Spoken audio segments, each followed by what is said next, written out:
Hi everyone, here is a quick walkthrough of the updates we have made to the navigation bar.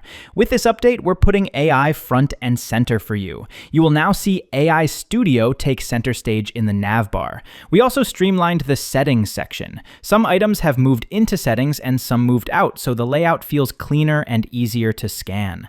The goal is for you to find what you need in fewer clicks. Firstly, inside AI Studio, a few labels have changed. Flows are now called agent flows. Integrations are now external tools. The chat widget used to live in settings, but it did not quite fit there, so we have brought it into AI Studio.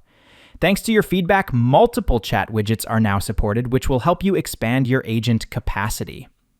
Then, the next section which we have updated is the settings. We reorganized this area so related items sit together. We used to call teammates human agents. We now call them human specialists. Most human specialist preferences are now grouped under a dedicated human specialist subsection. Under team setup subsection, all roles with interacts with customers checked will be able to view the inbox tab in the home navigation, while it will be disabled for others.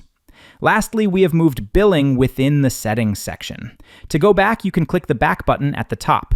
You can also move your cursor to the far left edge of the screen to reveal the main navigation, then jump straight to any section you need, instantly.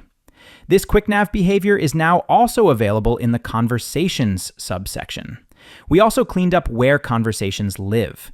Previously, the views section contained all conversations and all custom conversation views. Now they live under the conversations area.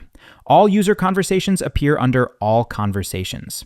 If you want a custom view, click Create View, and it will show up in the lower left. So those are the major updates to the new navigation bar. Thank you, and happy building.